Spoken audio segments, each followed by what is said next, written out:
Assalamualaikum warahmatullahi wabarakatuh. Selamat pagi semuanya. Pagi ini kita akan membuat sebuah acara yang bisa dibilang mudah-mudahan akan ada banyak informasi yang menarik di dalamnya. Saya akan bacakan sekilas dari teman-teman Pulau Imaji yang sudah memberikan ininya kepada saya ya. Di masa krisis seperti inilah saat yang tepat kita mempertanyakan masa depan macam apa yang akan kita wariskan kepada generasi selanjutnya. Sejarah, mitos, dan narasi-narasi yang menumbuhkan rasa kemanusiaan kita mungkin akan lenyap ketika kita hidup dalam dunia tanpa buku. Apakah dunia seperti ini yang ingin kita berikan kepada anak cucu kita? Saat ini sejumlah negara telah memandang pentingnya memberikan stimulus ekonomi bagi industri penerbitan karena melihat betapa industri ini penting bagi masa depan warganya. Melalui penerbitan, pendidikan, mendapatkan sumber daya yang diandalkan guru dan siswa di sekolah. Dan penerbitan menghasilkan buku-buku sebagai salah satu bentuk hiburan dalam kehidupan yang terisolasi dan menjadi media bagi para peneliti untuk menerbitkan penelitian akademis mereka untuk membantu pemerintah dalam mengelola dan menangani krisis. Lantas bagaimana dengan negara kita? Bagaimana para pemangku kepentingan memandang industri perbukuan? Nah, bekerja sama dengan Mizan Group, kali ini kita akan menyaksikan diskusi daring menyelamatkan perbukuan saat pandemi bersama Pak Haidar Bagir, dari Direktur Mizan Group, Laura Bangun Penslo, sebagai Ketua Yayasan Haji, dan Kang Maman Suherman di Zoom. Kepada Kang Maman, kami persilahkan. Terima kasih. Baik, Assalamualaikum warahmatullahi wabarakatuh. Salam sejahtera. Saya sebagai bagian kecil di industri perbukuan sebagai penulis menyambut bulan Maret, April, Mei itu dengan penuh kebahagiaan karena biasanya saya menerbitkan buku di hari Kartini, bulan Ramadan. Tahun lalu saya bilang di koran Tempo, tiada Ramadan tanpa saya menghasilkan buku dalam 8 tahun terakhir. Kemudian 2 Mei, momentum di mana saya selalu menghadapinya dengan penuh kebahagiaan. 6 buku saya siapkan, tapi sebelum buku itu dicetak, tiba-tiba kebijakan WFH di rumah saja ditetapkan oleh pemerintah, dan kemudian teman-teman toko buku mengatakan bahwa kami tutup setengah pintu, bahkan banyak yang sudah tutup, terutama toko-toko buku kecil. Pandemi menghajar hampir semua industri perbukuan kita. Ketika iklan, poster dari acara ini saya munculkan di Facebook, ada masuk satu tanggapan, entah itu satir, entah itu malah sarkas menurut saya, ketika dia mengatakan, untuk apa kita memperjuangkan kebutuhan nomor 48 dalam hidup manusia, buku. Pertanyaan yang menurut saya menarik, sepenting apa buku sehingga kita harus berbicara hari ini. Nah, ada 2 tokoh industri perbukuan, dan bukan cuma di dunia industrinya, tapi di dunia perbukuan itu sendiri. Laura Bangun Prinslo, selamat siang Laura. Halo. Halo, selamat siang Kang.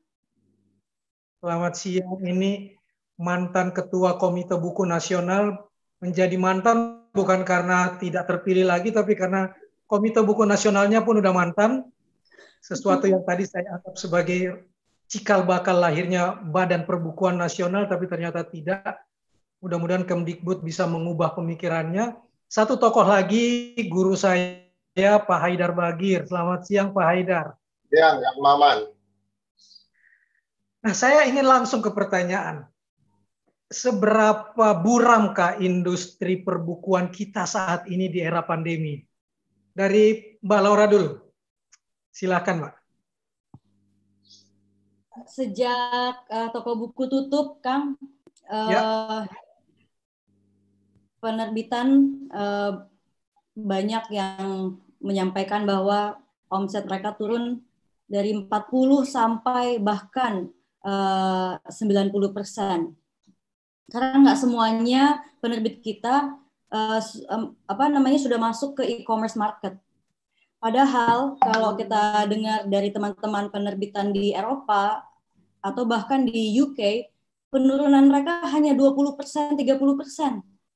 Jadi di Indonesia ini memang semua format buku? Iya, total net revenue dari penjualan penerbitan. Jadi kontennya bisa berupa buku fisik, audiobook, digital book. Karena kan kita tahu, walaupun audiobook meningkat, digital book dan audiobook totalnya juga mungkin tidak lebih dari 10% dari market share penerbitan gitu.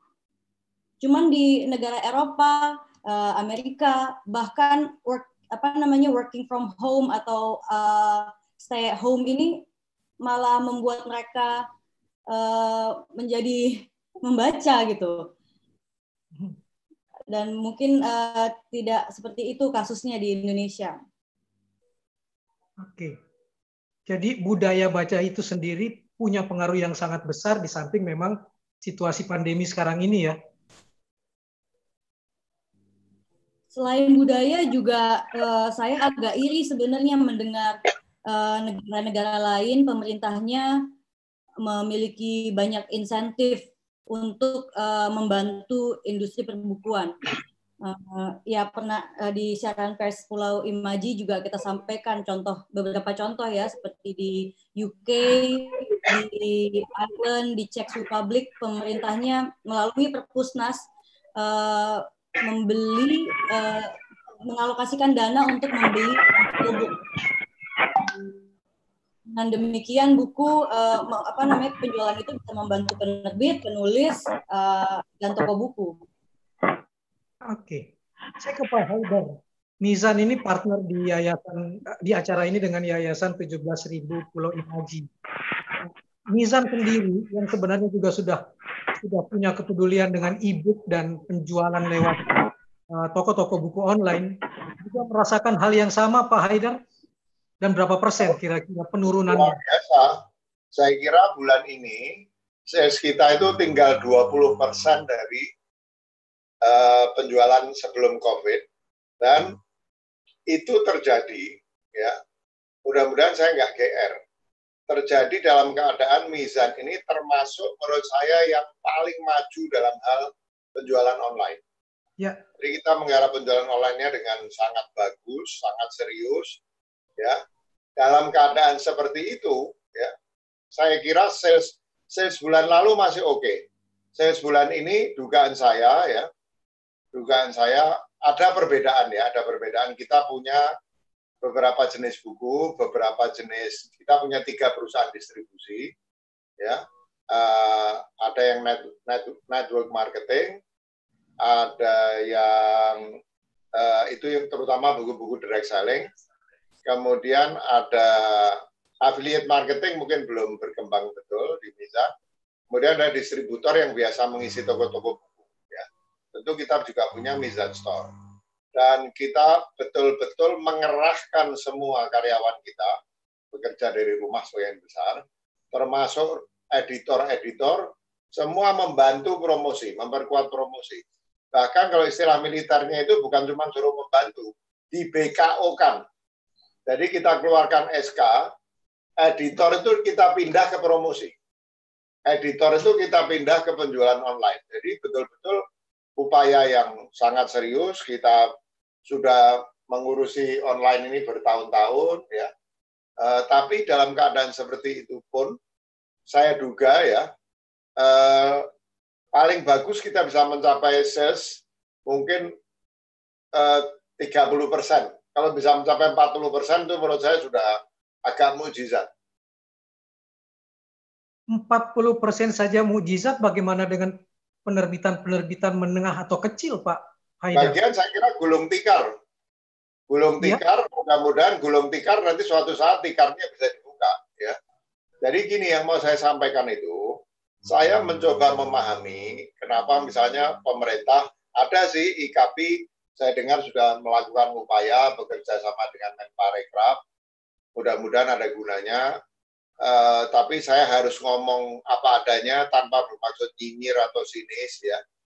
Itu saya sangat meragukan efektivitas itu, tapi who knows, buat penerbit-penerbit yang lebih kecil, mudah-mudahan saya berdoa itu bermanfaat. Ya. Saya itu mencoba berpikir, pemerintah ini mungkin berpikirnya kan gini, first thing first.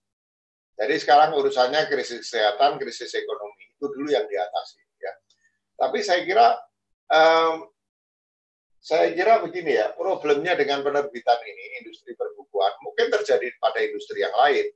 Kita sekarang kebetulan sedang bicara tentang industri perbukuan, dan saya kira betul yang tanggapan yang masuk ke Facebooknya Kang Maman itu sarkas, saya kira. Karena nggak akan mungkin ada orang intelijen yang bilang bahwa kebutuhan buku itu kebutuhan nomor 48. Saya kira dia sedang melakukan sarkas itu.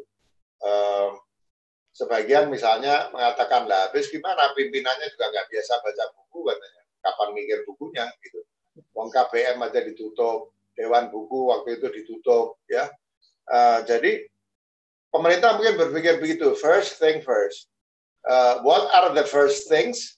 Itu adalah krisis ekonomi, krisis kesehatan. Problemnya itu ada hal-hal yang bisa dilakukan secara serial. Umpama arus listrik, itu kita bisa kerjakan ini dulu, yang lain ditunda, nanti pada saatnya dikerjakan yang itu. Tapi tidak semua hal bisa dikerjakan secara serial begitu. Sebagian harus dikerjakan secara paralel. Karena kalau sampai nggak diurus, banyak yang gulung tikar, itu menurut saya in the new normal, itu situasi industri perbukuan kita yang sudah tidak baik, itu menurut saya akan menjadi lebih buruk lagi, dan I'm afraid it will be an irreversible situation.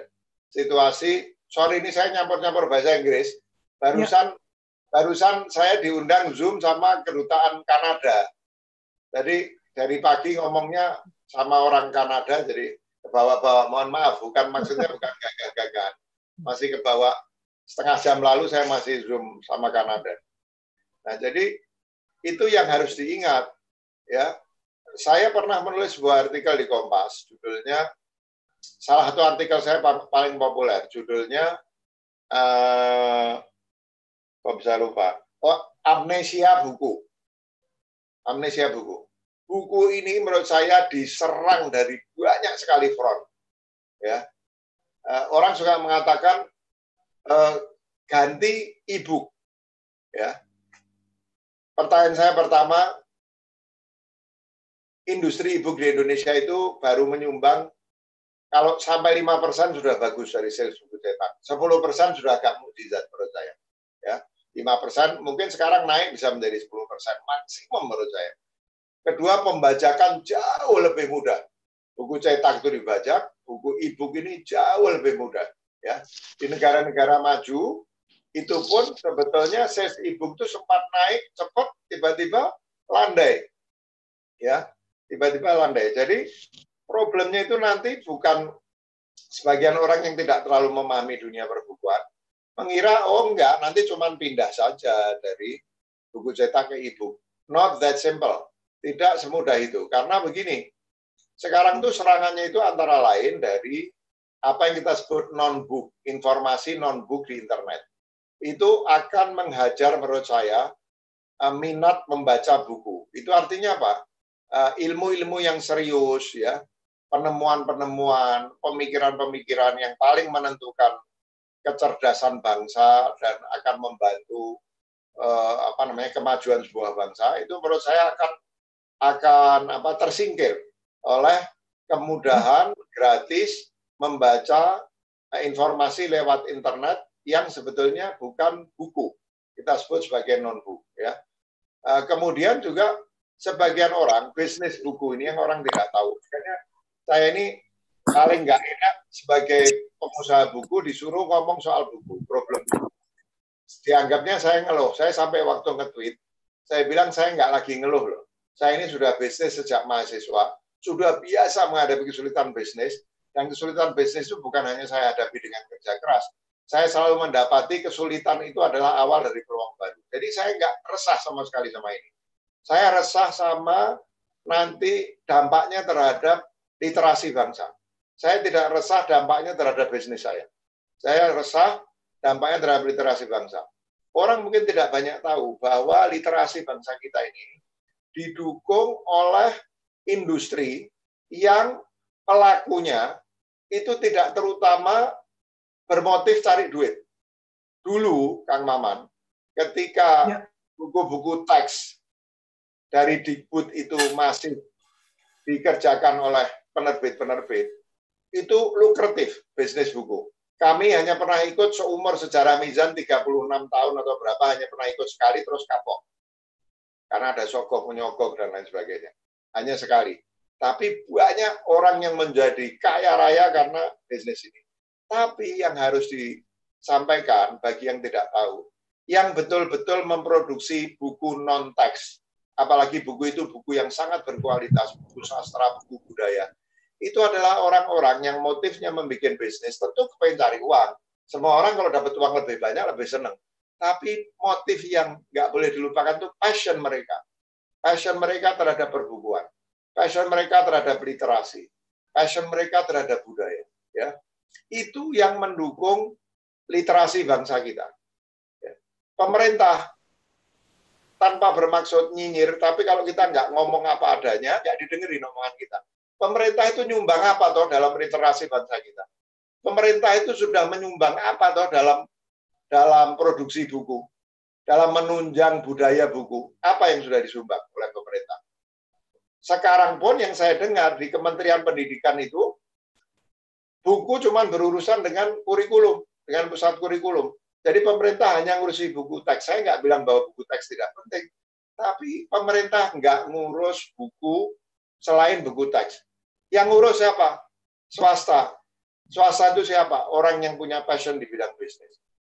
Kalau sampai mereka mendapatkan pukulan yang begini keras, net marginnya penerbitan itu berapa? Kang Maman mungkin tahu ya. Sebagian orang menganggap bahwa penerbit itu dapat duit paling banyak. Let me be frank to you. Net margin dunia penerbitan sekarang itu kayak Mizan, 4% Kang Maman.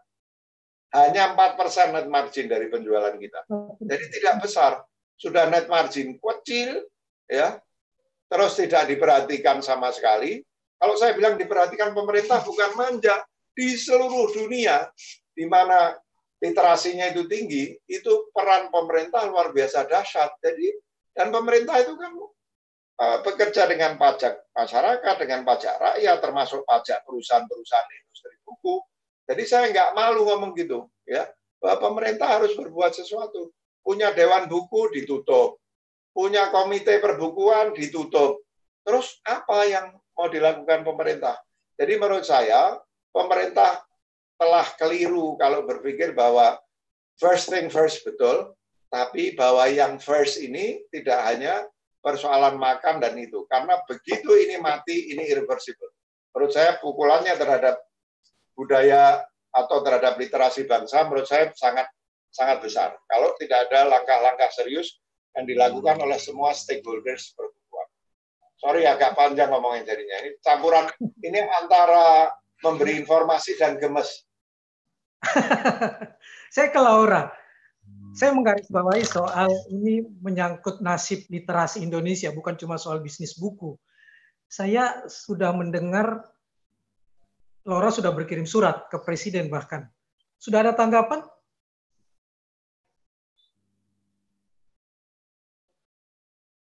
Halo? Belum di-unmute jangan-jangan. Halo Laura. Halo, tadi nggak bisa unmute. Oke, gini Kang, kami belum menerima tanggapan, tapi perlu saya jelaskan bahwa sebenarnya awal surat itu kita kirimkan ke Kemendikbud, ke menterinya, dan ke Kemenparekraf tanggal 3 Maret. Udah lama sebenarnya. Ya, sejak 3 Maret. Mendengar bahwa pemerintah menyiapkan 70 miliar untuk influencer. Saya gemas gitu. Kami di yayasan gemas sehingga berani mengirimkan surat itu, tapi tidak ada tanggapan. Lalu 3 April, Presiden meminta kepada Mendikbud untuk membenahi minat baca di Indonesia, khususnya siswa. Ya, karena kemampuan membaca siswa di Indonesia dengan skor 371 itu di peringkat 74. Ya, ini tanggal 3 April. Maka dari itu tanggal 20 April kita kirim lagi suratnya ke Presiden, ke Kemenko, ke 5 menteri lainnya supaya direspon gitu. Tapi sampai saat ini belum ada respon. Kenapa saya setuju dengan Pak Haidar, walaupun saya penerbit, penulis, ini nggak ada motif bisnis di baliknya. Apalagi mungkin Pak Haidar juga sama, bisnis lain juga ada ya Pak ya, yang untuk menghidupi kita. Tapi ini semata-mata bahwa bisnis kopi lebih menguntungkan. Benar Pak. Buku itu sumber pendidikan, sumber informasi, dan sumber entertainment. Padahal kenyataannya sebagai sumber pendidikan misalkan Kang, sekarang sekolah online. Tapi kan kita tahu bahwa Indonesia ini tidak sama. Bahwa di pelosok sana belum tentu bisa sekolah online. Ya, teman-teman saya di Papua melakukan protes terhadap hal tersebut. Banyak di antara mereka yang tidak bisa mengikuti pendidikan itu. Benar, padahal di sinilah saatnya buku itu disebarkan. Ya, itu yang pertama. Yang kedua, sebagai sumber informasi. Menurut survei GDP Venture, di Indonesia ini 80% warganya menerima informasi dari sosial media. 80%. 47% dari WhatsApp. Kalau dibandingkan dengan Amerika, hanya 25% dari sosial media, sisanya dari surat kabar, TV, radio, sumber-sumber yang bisa dipertanggungjawabkan. Yang ketiga, mengenai buku sebagai sumber entertainment. Survei GDP Venture ini juga menyatakan bahwa Indonesia ini kebanyakan semuanya mendapatkan hiburan dari Netflix, YouTube, sama online gaming. Bukunya tidak ada, gitu. Sedangkan kalau pemerintah serius meningkatkan minat baca, mestinya saat ini tuh saat yang tepat untuk benar-benar menggenjot budaya baca tadi dengan berbagai macam insentif, dan ada 6 insentif yang kita sampaikan di surat kepada Presiden. Dan 6 butir itu semuanya ada contohnya dari negara lain. Jadi bukannya semata-mata hal ide-ide baru yang belum dilaksanakan di luar negeri, Kang. Seperti yang Anda tulis. Ya. Iya. Inggris itu kan memberi contoh sampai berapa 1 juta pound sterling atau 1 miliar pound sterling hanya untuk memberi akses kepada orang-orang yang berada di rumah untuk tetap punya minat baca yang kuat. Benar, dan saya tahu bahwa penerbit di Indonesia, penulis di Indonesia juga punya banyak inisiatif ya untuk meningkatkan budaya baca dalam masa pandemi ini, memberikan e-book gratis, YouTube diskusi gratis, segala macam. Tapi kalau pelaku perbukuannya sudah menyerah, setelah pandemi tidak ada lagi yang ngurusin perbukuan. Dan apakah ini yang diinginkan pemerintah? Bahwa kalau misalkan saya lihat anak saya, dia 11 tahun, Kang, dari pagi sampai sore sekolah online. Setelah itu dia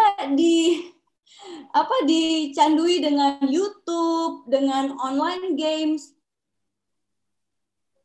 Kalau nggak orang tuanya yang strict mengenai mengenai waktu membaca, mungkin dia nggak baca gitu. Cuma kan masalahnya kita semua nggak di posisi yang sama. Ada yang mampu membeli buku, ada yang saat ini benar-benar kehilangan uang, kehilangan pekerjaan mereka, sehingga buku itu udah tidak lagi menjadi prioritas. Disinilah pemerintah mestinya masuk. Terus belum lagi saya mau cerita sedikit. Misalkan penulis saya, salah satunya ada namanya Bu Jasmine. Dia single mother, anaknya 3. Nafkah dia utama adalah royalti buku. Dia nggak bisa buat online course seperti misalkan di Lestari gitu ya. Karena dia ada anak yang mesti diurusin. Nah, penjualan buku tutup padahal dia jago sekali mengajarkan orang bahasa Jerman dalam tulisan. Bagaimana dengan nasib dia? Di satu sisi, pemerintah butuh pendidikan yang berkualitas. Saya belum lagi masuk ke kartu prakerja, di mana anggarannya sangat besar untuk pelatihan online gitu. Di mana buku di situ? Nggak ada sama sekali kan. Nah, ini yang saya kemudian rada setuju akhirnya dengan kritik teman saya di Facebook bahwa betul ya, buku kita tuh dijadikan kebutuhan nomor 48 bahkan di mata pemerintah. Karena yang nomor 1 hari ini kata mereka ya urusan nasi dan urusan nasib, keselamatan dan kesehatan. Tapi urusan literasi ya antar-antar aja dulu. Bahkan penerbit yang menerbitkan buku saya di Jogja mengeluh ketika didatangi petugas pajak, dia diserang dengan kalimat seperti ini. Kentucky dan McD aja naik penghasilannya, kok buku tidak? Jadi jangan bohongi kami soal penghasilan Anda sebagai penerbit buku. Ini hantaman berikutnya kah buat dunia perbukuan kita di kondisi kayak gini, karena mereka nggak mau tahu, pokoknya ada atau tidak ada pandemi, seharusnya buku lebih laris dan tetap seperti dulu. Ke Pak Haidar dan ke Laura. Iya. Saya mau sampaikan satu hal ya. Dengan asumsi bahwa perusahaan penerbitan itu manajemennya baik. Itu orang harus tahu bahwa di negeri kita ini tanda buku yang bagus kualitasnya, yang isinya mendalam, ya. Kalau kita mau tahu buku di Indonesia ini bagus apa enggak, gampang caranya. Kalau dia enggak laku itu berarti bagus. Maksud saya, bagus dalam hal kedalaman informasi dan lain sebagainya. Jadi makin serius sebuah buku, itu makin nggak laku di negeri kita ini. Ya. Jadi kalau kita ketemu sama penerbit yang bukunya banyak nggak laku, kita lihat manajemennya oke, kemungkinan besar dia sudah menerbitkan buku bagus. Ya. Artinya apa? Makin bagus sebuah buku, makin kecil kemungkinannya laku, passion orang yang ngurusi penerbit itu makin tinggi. Nah, harusnya kan dibantu ini.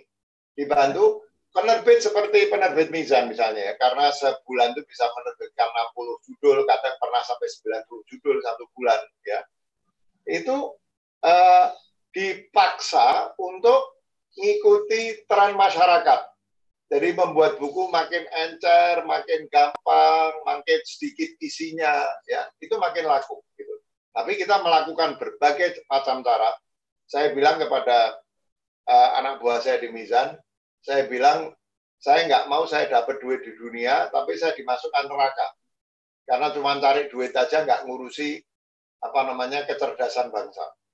Nah, jadi justru orang-orang itu sebelum ada wabah ini, ya, mereka itu sudah jungkir balik ngurusin industri buku itu. Nah, terus kalau terjadi ini, kemudian pemerintah yang seharusnya punya concern yang begitu tinggi terhadap urusan perbukuan ini nggak ngurusin, ya dia akan mikir, wah kelihatannya buka kafe lah lebih menguntungkan, ya, atau bisnis yang lain, bisnis baju, buka Shopee Live, Instagram Live, mungkin lebih menguntungkan. Dan sama seperti yang dikatakan Mbak Laura tadi, kalau sampai penulis Bu Yasmin, penulisnya Mbak Laura itu akhirnya memutuskan bahwa menulis itu tidak bisa menjamin makan buat anak-anaknya, dia akan mikir bisnis yang lain. Jual itu yang tempat-tempat makanan yang Tupperware. Lebih baik jual Tupperware. Betapa ruginya bangsa ini. Satu, dia berhak dapat nafkah. Itu satu hal. Tapi betapa ruginya negeri ini, kehilangan orang-orang terbaik yang bisa membantu literasi bangsa. Kehilangan penulis yang pindah usaha, nggak memberi apa-apa. Pajak aja kena terus. Kehilangan orang-orang yang idealis, punya passion di dunia buku, yang merasa dia nggak dapat apa-apa dari sini, bahkan untuk urusan makannya sendiri. Betapa ruginya bangsa ini. Kalau kayak penerbit kayak Mizan, nggak usah dipikir. Pertama, insya Allah pemerintah mau bantu yang kecil-kecil. Kalau saya bantu Mizan, Mizan punya cara sendiri untuk insya Allah untuk keluar dari ini. Kita sudah punya bisnis development macam-macam. Meskipun memang backbone kita masih di buku cetak, karena memang kita sudah 35 tahun, tapi sekarang kita sudah punya sumber-sumber pendapatan lain. Tapi yang kecil-kecil, yang bukunya tidak laku, yang merupakan tanda bahwa buku yang mereka terbitkan itu berkualitas, yang berarti juga bahwa pemiliknya punya passion besar di dunia perbukuan, ya, ini yang harus diperhatikan. Kalau orang-orang seperti ini semua kemudian keluar dari industri perbukuan, pemerintah mau ngomong apa? Pemerintah punya apa? Sekali lagi saya nggak mau menghina atau apa ya. Pemerintah punya sumber penerbitan buku apa? Balai Pustaka. Pernah jaya, pernah menjadi legenda. Sekarang apa? Semua tiang penerbitan buku di negeri ini dilakukan oleh industri perbukuan yang dikerjakan oleh swasta dan terdiri dari orang-orang yang memiliki passion buku, yang kadang kalaupun dia punya peluang bisnis lebih besar di tempat lain, dia tetap bertahan di bisnis buku karena itu passionnya. Ini yang pemerintah harus hati-hati. Jadi jangan pernah berpikir tunggu sampai ini selesai semua. Katanya kalau sampai ketemu vaksin 2 tahun, ya kita berharap cepat ini. Tunggu nanti kalau udah beres, baru saya urusi buku. Satu, pemerintah nggak punya lembaganya. Mendikbud tidak punya lembaganya, mau ngurusin pakai apa. Tapi kalau ditunggu sampai 2 tahun, ya saya kira sebagian udah ganti jual cireng, jual segala macam yang mungkin jual cireng itu lebih menguntungkan daripada jual buku. Boleh cek itu, keuangan kami itu, 4%. Jadi dulu pernah, Mizan itu net marginnya 12%. Kemudian turun menjadi 8%. Sekarang turun tinggal 4% net marginnya. Kalau bukan karena passion, idealisme, padahal orang seperti saya ini ada bisnis lain, ya ngapain ngurus itu? Modal yang saya taruh di penerbitan itu jauh lebih menguntungkan kalau saya simpan di tempat lain. Ya, ini yang pemerintah harus sadar. Ini memang hari ini kenapa pemerintah yang kita hajar, karena memang ini lagi gemes sama pemerintah. Ya. Jadi kalau pemerintah punya duit, bantu penerbit yang kecil-kecil dulu. Kalau punya lebih baru, ya saya nggak nolak bantuan, tapi nggak penting kalau Oke. Kira-kira gitu. Tadi saya melihat Mas Andreas Sarsono memberikan pertanyaan. Ini Mas Andreas Sarsono yang bukunya selalu saya pakai soal jurnalistik, terutama tentang stalagmit itu. Dia bertanya, Pak Haidar dan mungkin Laura bisa jawab, kalau andaikan pun misalnya pemerintah mau turun tangan bantu, pertanyaannya, dari Pulau Jawa sampai Sumatera, berapa banyak penerbit yang menerbitkan buku-buku bermutu sebenarnya, sehingga layak untuk dibantu? Ya, pertama begini, menurut saya, kita harus sepakat dulu buku bermutu itu apa. Saya ini punya passion di dunia perbukuan, pemikiran, itu karena sejak kelas 4 SD, di samping baca buku-buku seperti Little House on the Prairie, terus Uncle Tom's Cabin, Huckleberry Finn, dan lain sebagainya, saya itu besar sejak kelas 4 SD dengan membaca buku silat Koping Hoop. Ya. Nah, jadi untuk bicara buku bermutu apa, kita harus hati-hati juga. Banyak komik bermutu, banyak cerita fantasi yang bermutu, ya, bukan hanya buku-buku pemikiran. Dan saya kira kalau dijumlahkan semua jenis buku yang membuat orang menjadi senang membaca dan lain sebagainya, menurut saya lumayan banyak, ya.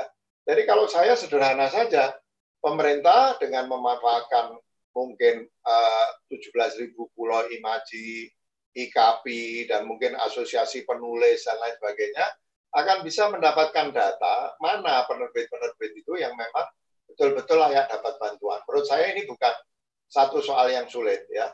Bantuannya itu tentu bukan hanya untuk memastikan penerbitnya tidak gulung tikar, tapi bahwa dia menghasilkan produk yang bagus. Produk itu harus bisa diakses oleh warga negara dari mulai Sabang sampai Merauke. Itu harus dipastikan. Jadi bukan cuma dikasih duit ke penerbit, penerbitnya bisa berproduksi, bukan itu. Tapi ujung akhirnya yang lebih penting itu adalah masyarakat mendapatkan akses kepada buku-buku berkualitas. Menurut saya, not that difficult. Tidak terlalu sulit bagi pemerintah untuk bisa tahu mana industri perbukuan yang perlu dibantu karena kualitasnya bagus, jaringan distribusinya luas, sehingga dia bisa mencapai wilayah-wilayah sampai yang paling ujung dari negeri kita ini. Menurut saya bisa itu. Bisa. Laura punya peta khusus untuk itu yang bisa membantu pemerintah seandainya ingin memberikan bantuan kepada penerbit? Jadi sebenarnya kalau dulu Komite Buku Nasional kan punya proses untuk mengkurasi buku dengan tujuan menjual hak cipta. Dan selama 4 tahun itu kita belajar bahwa bahkan negara yang mau dituju pun kita mesti memulai proses kurasinya berbeda-beda gitu. Karena target marketnya beda, seleranya beda. Nah, kemarin barusan saya bahas mengenai ini. Di Indonesia itu masih sangat lemah proses kurasi. Bayangkan, sebulannya setahunnya ada 60.000 judul yang kita nggak tahu kualitasnya seperti apa. Kalau di Amerika kita lihat banyak sekali proses kurasi ya, bahkan dari expert dan readers. Di Indonesia belum ada, dan itu cukup penting. Kemarin saya kasih contoh bagaimana caranya kita membuat semacam kalau di film tuh ada websitenya Rotten Tomatoes, di mana si expertnya, si ahlinya akan mereview film-film yang bagus. Lalu di satu sisi ada pandangan dari penontonnya. Karena dua hal ini bisa sangat berbeda, Mas. Misalkan kita ambil ahli sastra, bisa saja novel yang dia pilih belum tentu novel yang diminati oleh para pembaca pemula misalkan, atau pembaca fiksi lainnya gitu. Jadi portal semacam itu memang kita belum punya. Disayangkan sebenarnya Dikbud pada saat dia kurasi, namanya mengkurasi atau menilai buku-buku yang layak dipasarkan ke sekolah, itu kadang matriks penilaiannya itu belum terlalu detail di konten, tapi lebih spesifik ke ukuran bukunya, fontnya, dan sisi teknis. Padahal sebenarnya kalau memang mau menyasar ke sekolah, penilaiannya itu mesti lebih diutamakan di kontennya. Nah itu yang di Indonesia saya rasa belum ada. Banyakan buku-buku pesanan ya, novel dan sebagainya, fiksi dan sebagainya, nomor sekian untuk diambil oleh sekolah kan? Iya, tapi memang mereka ada alokasi tidak besar untuk buku-buku non-teks. Cuman proses penilaiannya itu yang saya sayangkan. Proses penilaiannya. Tidak mengacu pada konten, sehingga banyak penerbit yang memang tidak main di buku sekolah, males gitu. Karena setiap kali kita submit, bukunya isinya bagus, laku di pasaran, tapi gagal penilaian hanya karena mungkin fontnya kegedean dan sebagainya. Itu kan nggak masuk akal gitu. Oke. Tadi kita udah bicara soal penerbit. Tadi saya mengikuti lagi pertanyaan dari Mas Andreas. Sekarang saya mau masuk ke penulis. Kami ini kan bagian dari ekosistem perbukuan. Kalau penerbit saja terancam, bagaimana kami yang penulis? Saya saja harus jujur mengakui penghasilan saya sebagai penulis lebih tinggi ketika saya menjadi reseller, menjual sendiri buku saya daripada dari royalti buku saya.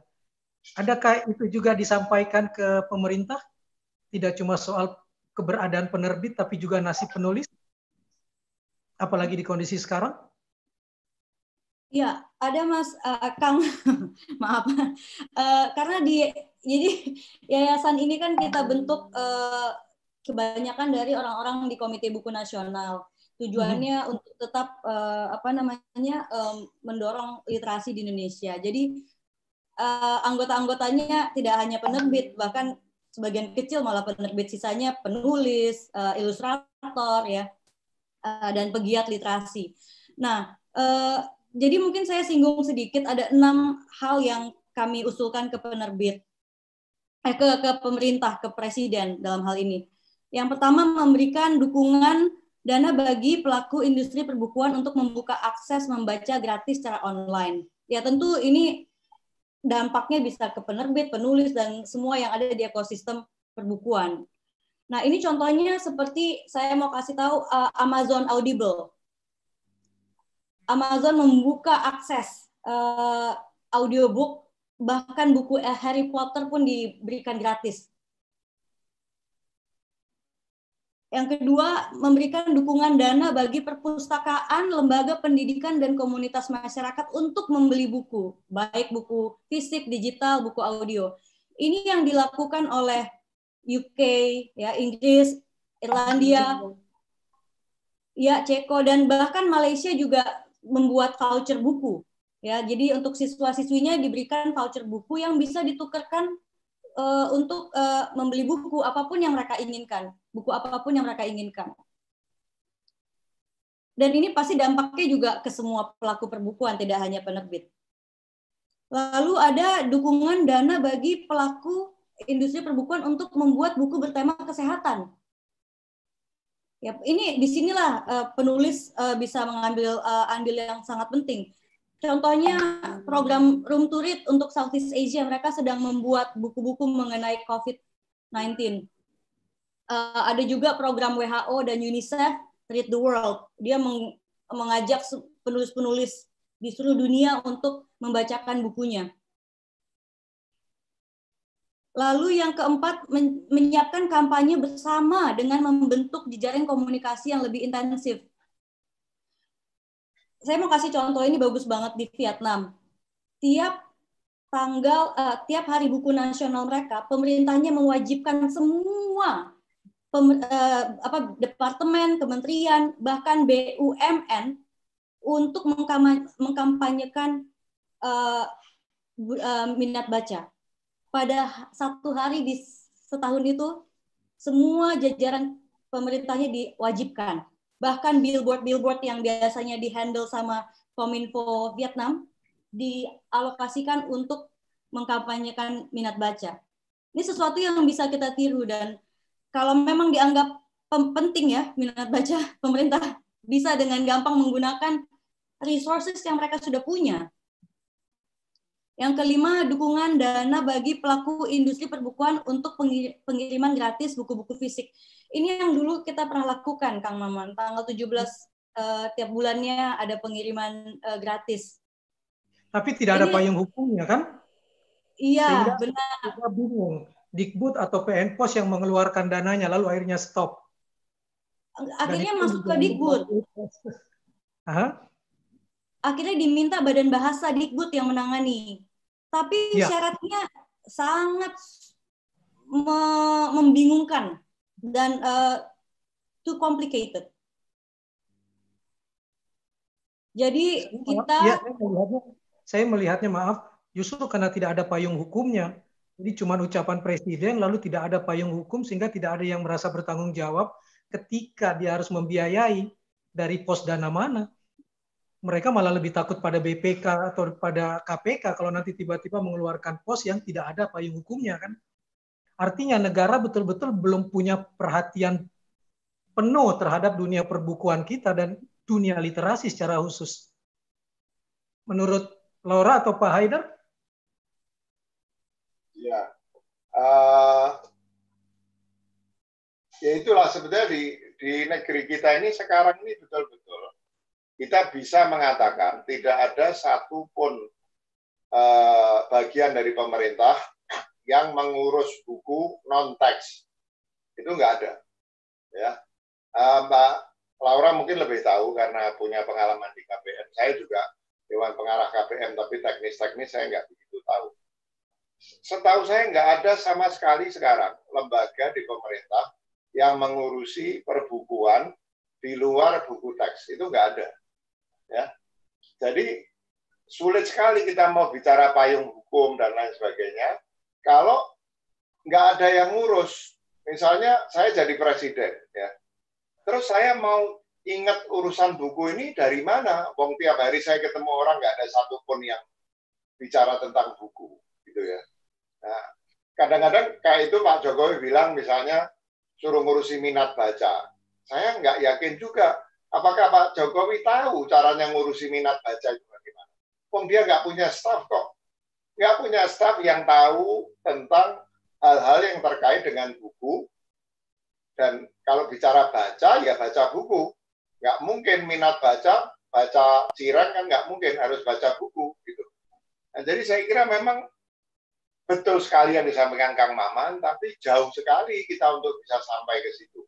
sebelum kita bicara itu, kita harus bicara bagaimana pemerintah ini memberikan perhatian itu. Mungkin parekraf, main parekraf, tapi parekraf kan bukan itu sebetulnya tujuannya. Ya, buku itu kalau nggak salah Mbak Laura, industri kreatif itu, industri buku itu termasuk yang bukan prioritas kalau nggak salah ya. Perfilman sama apa itu yang banyak diurusin, main parekraf. Tadi ada yang nanya. Belum. Bentar, tadi ada yang nanya apakah ada unsur pemerintah di sini masuk dalam diskusi ini. Saya ketika mempromosikan acara ini di Twitter dan di media sosial, saya sudah CC ke Pak Jokowi dan Fajrul Rahman, ya cuma dibilang oke. Saya tidak tahu ada atau tidak, tapi ini kemudian menjadi pertanyaan buat saya untuk Laura nih. Apakah dengan kondisi seperti ini kita masih punya optimisme tahun depan World Book Capital dan City of Literaturnya UNESCO yang akan diadakan di Indonesia itu bisa terlaksana?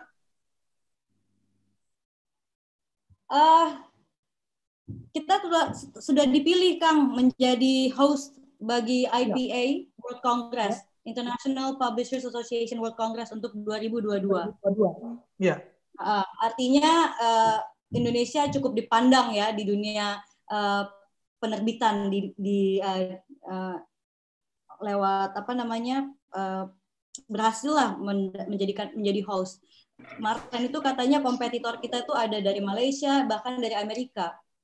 Nah saya nggak tahu penilaian apa yang mereka lakukan. Tapi untuk World Book Capital City ya kita tetap harus optimis kan.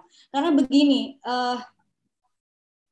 kita sudah terlalu jatuh cinta di buku dan sudah melihat langsung dampak buku di hidup kita dan betapa hausnya orang-orang di pelosok. Saya dari kampung saya di Batu Karang, Kang. Kalau mandi kita semua mandi di kali. Nah di sana kalau saya ke sana bawa buku, aduh mereka senangnya minta ampun karena nggak ada yang namanya handphone. Anak-anak nggak megang handphone kan? Yeah. Kalau dikasih buku senangnya minta ampun. Nah, kita yang sudah pernah menyaksikan itu nggak mungkin bisa melepaskan industri ini gitu. Padahal kalau dipikir ya Kang, tahun 98 Krismon itu udah parah banget perusahaan kami ya. Lalu tahun 2009 ayah saya sampai bilang udahlah lupakan saja, banyak bisnis lain yang bisa dilakukan. Tapi akhirnya saya memberanikan diri pindah ke Indonesia untuk terjun ke industri penerbitan yang saya rasa nggak masuk akal. Tapi berjalannya waktu, ini beda dengan industri lain. Saya punya percetakan. Saya nggak ngomongin jatuhnya percetakan, walaupun omsetnya udah 0 karena tutup, mati total gitu. Saya nggak ngomongin itu. Saya ada industri kafe, kafe dan restoran yang omsetnya 80% jatuh gitu. Tapi saya nggak ngomongin itu. Buku, walaupun penerbitan kami baru turun 60%, tapi ini nggak bisa mati. Ya mungkin udah nggak masuk akal ya Kang ya, tapi apapun yang kita bisa lakukan, kita lakukan. Ada 2 pertanyaan tadi menarik dari Ibu Harkristuti Kamil, ini tokoh perpustakaan kita nih. Dia bertanya, kalau bicara kualitas, menentukan kualitas dan mutu buku, bisakah kita mengandalkan pada ISBN? Itu yang pertama. Yang kedua tadi, kalau kita mengabaikan saja negara, industri perbukuan, ekosistem perbukuan dengan mengabaikan negara, adakah trik-trik atau cara-cara yang bisa membuat dunia perbukuan kita tetap hidup tanpa negara? Saya nggak mau jawab yang pertama, soalnya mood saya itu mood saya lagi mood ngeritik dan sinis. Jadi yang jawab yang pertama mungkin Mbak Laura aja, nanti saya ikut jawab yang kedua aja. Oh, kalau yang pertama, oke. Ya, silakan. Mengenai ISBN kan sekarang sudah online ya Kang, bahkan self-publisher juga bisa mendapatkan ISBN langsung. Penting sih untuk semua pencipta konten ya, apalagi dalam bentuk buku wajib mendaftarkan ISBN-nya. Cuma masalahnya yang saya juga nggak terlalu paham ya, tapi waktu kami meminta data untuk keperluan Nielsen Bookscan kepada Perpusnas, data-data ISBN, apa yang diterbitkan dari 60.000 judul buku yang diterbitkan setiap tahun itu apa saja gitu. Itu mereka belum bisa kasih. Karena kenyataannya katanya bahwa masih ada duplikasi di ISBN. Masih ada bukan masih ada, tapi banyak bahkan ISBN yang diminta tapi bukunya tidak terbit atau bukunya dipakai untuk penilaian. Kalau tidak lolos ya tidak terbit gitu. Atau bahkan ISBN-nya dipakai untuk keperluan dosen atau perguruan tinggi untuk menerbitkan disertasinya atau hasil tesisnya. Begitu. Jadi kalau mengacu pada itu untuk melihat kualitas terbitan, saya rasa belum bisa karena datanya pun belum akurat. Jadi cuma jadi pajangan saja di buku. Tidak ada tim khusus untuk menentukan ini layak dapat ISBN atau tidak. Enggak ada. Semua buku dapat saja didaftarkan. Makanya saya juga bingung. Sekarang ini bagaimana ISBN itu bisa membantu peningkatan kualitas. Belum kebayang memang. Ya. Oke. Kalau yang kedua tadi, katakanlah abaikan negara atau kalimatnya Pak Haidar, udahlah mau dibantu mau enggak apa-apa. Masih mungkin enggak kita tetap jalan tanpa kehadiran negara? Ya, saya yakin bahwa masih banyak orang kreatif di industri perbukuan, masih ada orang-orang yang saya kira cukup banyak juga orang-orang yang punya passion di dunia perbukuan. Ya, saya cukup yakin bahwa ini tidak akan mati sama sekali.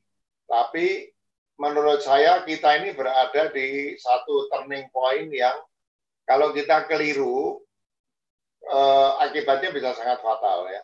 Saya tadi menyebut bahwa saya pernah menulis tentang amnesia buku ini. Nah, buku ini sudah mengandung risiko ditinggalkan orang dilihat dari berbagai segi. Saya suka ngasih contoh ya. Jadi orang suka mengatakan, oh yang terjadi hanya pindah dari cetak ke e-book. Saya mengatakan tidak sesimpel itu. Pertama, e-book itu lebih mudah dibaca.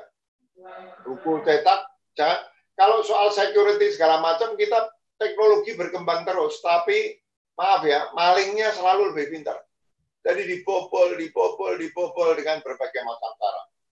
Jadi kalau belum ada budaya menghormati, ini saya nggak suka menggunakan buku ori. Menurut saya kita sudah kalah dalam the battle of terminology. Jadi tiba-tiba buku itu ada ori, ada KW. Nggak ada buku bajakan atau bukan buku bajakan. Kalau mau lebih keras, buku maling hak penulis atau buku sah. Sekarang dibikin sama pembajak, itu dalam perang kata-kata, penerbit kalah. Saya suka bilang sama staf saya di bidang, jangan ikut gendangnya pembajak, bikin ori KW. Gitu. Nggak ada, yang ada itu barang maling sama barang yang sah. Kalau nggak maling uangnya penerbit, paling tidak maling uangnya penulis. Menurut saya begitu. Ya. Nah, jadi saya gara-gara ngomong maling sampai lupa mau ngomong apa tadi. Menurut saya masih ada orang yang passionnya besar. Ini passion itu kan dari kata pathos, artinya cinta. Kita itu betul-betul cinta sama buku. Kita itu besar dan mendapatkan kebahagiaan kita dari buku. Kita ingin anak cucu kita juga mendapatkan kebahagiaan yang sama. Nah, jadi orang kreatif menurut saya cukup, orang passionnya besar cukup, tapi bahkan pun kalau industri buku itu bisa keluar dari pandemi ini dalam keadaan intact, kembali ke normal, itu masih jauh kurang dari cukup suplai buku kepada masyarakat kita yang jumlahnya segini besar. Dari segi jumlah judul terlalu kecil, dari segi oplah atau jumlah kopis yang dicetak terlalu kecil untuk jumlah masyarakat kita. Jadi kalaupun setelah pandemi ini, kita bisa mencapai 70-80% keadaan sebelum pandemi. Wong ketika 100% saja kekurangan dari segi jumlah judul dan cetak itu sudah terlalu besar. terus masih mau turun lagi. Jadi ini bukan persoalan industri buku akan mati atau semaput, menurut saya akan hidup. Ya, kalau Kang Maman tahu, itu spirit di kalangan 600-700 karyawan Mizan itu tidak berkurang. Semangatnya besar. Kita bangkitkan semangat itu karena setiap orang yang datang masuk ke Mizan, sebagaimana saya kira di penerbit lain, mereka masuk karena passion mereka di dunia buku. Jadi mendapatkan tantangan seperti ini, mereka sedih, tapi mereka bekerja lebih keras lagi untuk memastikan. Jadi orang kreatif cukup, orang yang mau punya passion besar cukup, tapi sebelum pandemi saja, suplai buku kita terlalu rendah dibanding jumlah penduduk. Apa yang terjadi kalau sebagian nanti gulung tikar, kemudian yang tadinya Mizan misalnya rata-rata 60 buku, seperti saya bilang pernah 90 buku satu bulan, katakanlah turun ke 60 atau 50, terus hanya 80%, menjadi tinggal 40 judul misalnya. Itu kan berarti sudah sangat sedikit, menjadi kurang lagi. Itu Mizan, penerbitan yang relatif stabil ya dari segi finansial. Kalau yang kecil-kecil gimana? Terus penulisnya, malas lah jadi penulis. Pemilik penerbitan, malas lah jadi penerbit. Percetakan, nggak laku. Sekarang percetakan kami sudah berpikir mulai mau nyetak kardus-kardus. Sekarang berpikir mau nyetak kardus. Nah kalau akhirnya mesin cetak yang begitu banyak di percetakan kita, lebih menguntungkan daripada cetak kardus. Kalau orang sudah dipukuli terus, saya mikir udahlah berhentilah nyetak buku. Saya mau nyetak kardus saja lebih menguntungkan. Pasarnya lebih besar. Itu yang bahaya. Jadi yang sudah kecil menjadi lebih kecil lagi. Itu kalau pindah ke e-book, menurut saya juga orang malas mau bikin e-book. Karena e-book itu dibajak. Kedua, jangankan di Indonesia, di negara-negara maju, itu grafik e-book itu sempat naik, kemudian landai bahkan turun. Kita belum tahu nasibnya. Ya. Ada pembajakan, dan ada persaingan dari dunia internet yang saya sebut sebagai non-book. Menurut saya sangat serius persoalan perbukuan dan literasi bangsa kita. Kang, saya mau tambahin. Silakan. Pemerintah harus wajib turun tangan di industri perbukuan. Karena buku ini produk budaya. Ya, yang saya lihat banyakan pelaku perbukuan ini kan semua masuk terjun ke perbukuan ini gara-gara passion. Malah kebanyakan tidak paham bisnis, tapi passionnya lebih besar daripada nilai komersilnya. Nah, apakah kita ingin agar bisnis yang menyetir konten yang ada? Misalkan, contohnya buku puisi. Karena nggak laku, jadi nggak ada yang mau nerbitin buku puisi. Padahal buku puisi itu penting untuk anak-anak kita belajar dan produk budaya gitu. Jadi kalau memang dibiarkan saja tanpa mengandalkan pemerintah, apa nanti bentuknya buku-buku, konten-konten yang tersebar di market, di pasar? Menurut pengalaman saya, Kang, buku-buku yang paling laku itu buku-buku cetek. Bayangkan, kami menerbitkan buku pelajaran bahasa asing. Buku belajar Jerman untuk kencan, seminggu aja lakunya minta ampun. Tapi buku tebal mahir, advance, Jerman nggak laku gitu. Jadi kalau memang urusan bisnis nomor satu dan dibiarkan saja tanpa pemerintah intervensi, apa nanti konten yang kita lihat di pasar gitu? Kita nggak bisa membiarkan buku-buku berkualitas untuk mati. Itu kalau penerbit tahu Kang Maman bahwa ada Pareto dunia perbukuan. Tapi kalau biasanya itu 80% pendapatan disumbang oleh 20% produk, jenis produk, itu Paretonya. Kalau di penerbitan nggak nyampe. Kalau kita mau Paretonya betul-betul 80-20 itu kita harus masukkan bukan hanya bestseller dan fast moving. Nah, di bawahnya ada moving, ada slow moving, ada dead stock. Nah, kalau kita bicara bestseller, nggak bisa kita dapat 80% pendapatan disumbang oleh 20%, itu nggak bisa. Kita akan bilang bahwa 90% pendapatan penerbit itu kalau disumbang oleh 10% judul aja sudah bagus.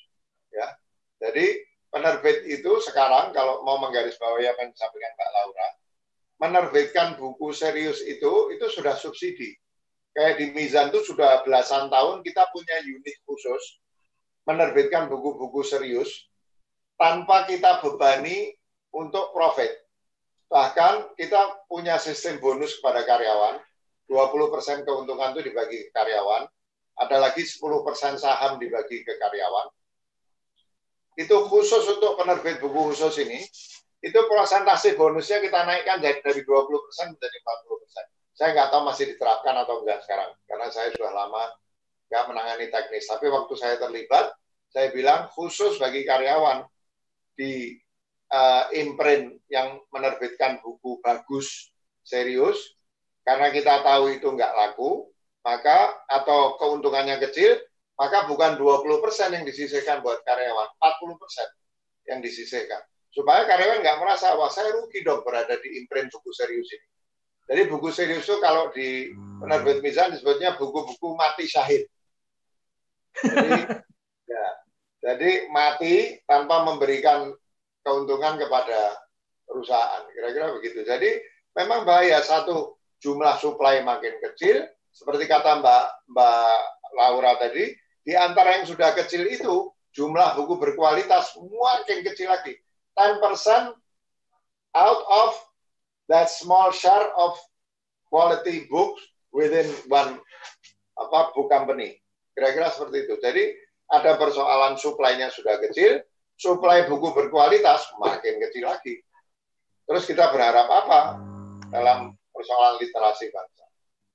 Lagi pula ya, seperti membaca itu ya, PISA atau TIMSS, itu besaran yang bermanfaat. Saya pendidik juga, ya. Tapi sebetulnya itu juga tidak 100% mewakili daya baca buku-buku serius, ya.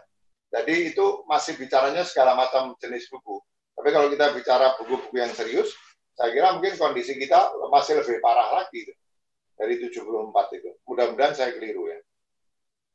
Oke. Sebagai penutup, Pak, karena waktu kita sudah hampir selesai, bagaimana kita bisa melewati pandemi ini tanpa kemungkinan buku kita masuk dalam, andai Fernando Baez mau merevisi bukunya Sejarah Penghancuran Buku, Indonesia tidak masuk dalam catatan buku sejarah penghancuran buku hanya karena pandemi ini dan karena pemerintah abai. Dari Mbak Laura dulu. Sorry Kang, tadi keputus. Keputus. Sorry, maaf. Oke. Sebagai penutup nih, Laura. Saya membacakan Sejarah Penghancuran Buku dari tulisannya Fernando Baez. Seandainya Fernando Baez mau membuat cetakan berikutnya dengan memberikan catatan-catatan terbaru, bagaimana caranya supaya Indonesia tidak masuk dalam buku tersebut, di mana buku kita jadi hancur hanya karena pandemi atau abainya negara. Apa yang harus dilakukan? Oke, saya rasa di saat inilah semua pelaku perbukuan sama-sama memikirkan apa yang bisa kita lakukan. Saya tahu bahwa IKAPI sudah bersurat ke Presiden, Forum TBM juga sudah, ya. Kita tahulah masing-masing komunitas asosiasi berusaha sebisanya untuk mendapat atensi pemerintah. Tapi di satu sisi juga saya tahu banyak swasta yang melakukan gerakan-gerakan literasi online yang cukup mendapatkan audiens yang lumayan gitu ya. Bahkan lokakarya online penulisan dan segala macam cukup marak lah ya. Tapi kalau kita sendiri-sendiri saya rasa jalannya lebih terpanting-panting. Sebaiknya kalau menurut saya disinilah saatnya, walaupun tidak ada lembaga yang mengurusi perbukuan, ya, tadi kan kita udah bilang komite buku udah tidak ada, lalu buku dimasukkan ke litbang di di Dikbud, tapi mungkin kita bisa membuat semacam forum atau sebuah koalisi gitu yang tidak hanya mewakili yang tidak hanya untuk penerbit atau penulis, tapi sama-sama karena kita peduli untuk hal yang sama. Dan kalau pemerintah saat ini sedang pusing mengurusi yang lain-lain, paling tidak kita sebagai pelaku perbukuan punya satu suara yang sama. Nah, modelnya seperti apa saya nggak tahu nih Kang. Tapi saya tahu kita semua udah resah di sini. Baik, Pak Haidar. Ya, sebelum penutup itu satu hal yang tadi saya mau garis bawahi apa yang disampaikan Mbak Laura, saya lupa.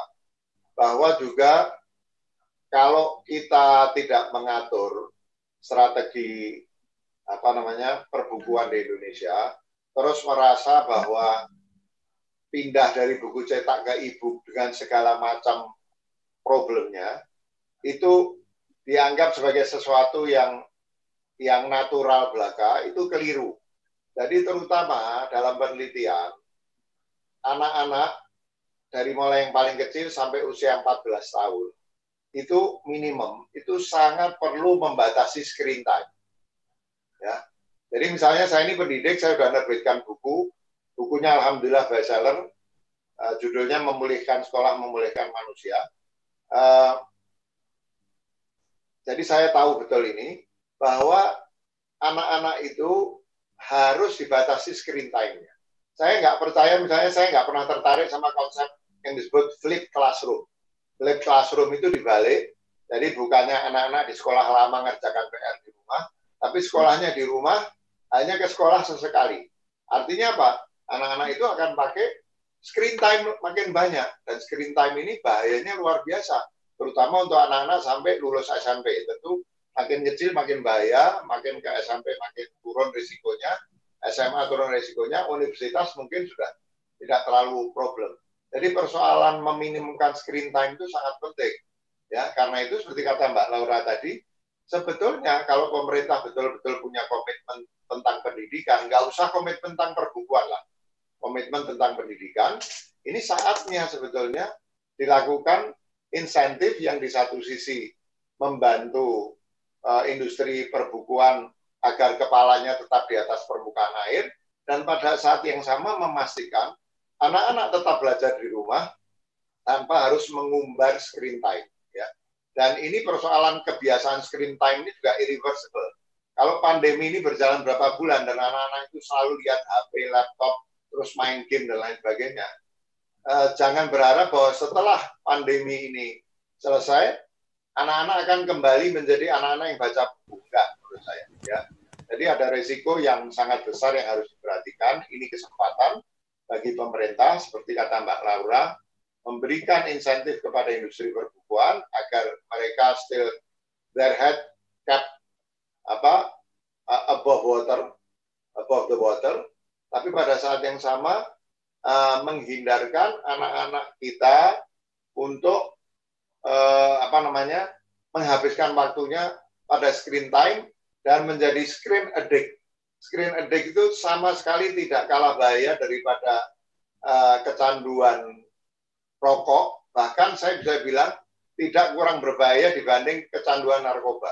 Dan pemerintah harus sangat hati-hati, saya kira. Ada jalan yang baik bagi pemerintah untuk ikut turun tangan. Kalau nggak mau bicara buku, bicaralah tentang pendidikan, nanti mau tidak mau, buku akan ke bawah di situ. Ya. Saya kira itu saja Kang Maman yang sudah saya sampaikan. Baik, terima kasih Pak Haidar, terima kasih Laura, terima kasih teman-teman, banyak tokoh-tokoh perbukuan, tokoh-tokoh perpustakaan, jurnalis muncul di sini. Ada satu kalimat menarik penutup tadi dari teman-teman. Moga-moga kita bisa duduk bersama lagi dengan Pak Jokowi, mungkin dia lupa karena kesibukan yang lain, lupa karena lebih mengutamakan urusan nasi dan nasib, tapi lupa dengan literasi karena dianggap paling belakang. Moga-moga, saya nggak mau bikin kesimpulan, rekaman 1 jam ini bisa sampai ke istana, bisa menjadi masukan buat beliau bahwa kepedulian kita, komitmen kita terhadap dunia pendidikan menjadi sangat penting. Apalagi kalau kita ingat preambul Undang-Undang Dasar kita, di alinea keempat, kata mencerdaskan kehidupan bangsa itu adalah amanah yang tidak pernah terhapuskan. Saya kira itu penutup saya. Terima kasih. Sekali lagi Pak Haidar. Terima kasih. Laura, terima kasih. Banyak, Kang Maman, Pak Haidar. Ya, terima kasih Mbak Laura, Kang Maman, semua yang hadir juga. Terima kasih. Ini kita berjuang bersama-sama insya Allah. Ya. Terima kasih juga Yayasan 17.000 Pulau Imaji. Mudah-mudahan kita terus bersuara. Saya dapat banyak WA, tidak boleh ada kata menyerah. Mari terus menghidupkan keliterasian kita dan dunia perbukuan kita. Selamat siang. Assalamualaikum. Waalaikumsalam.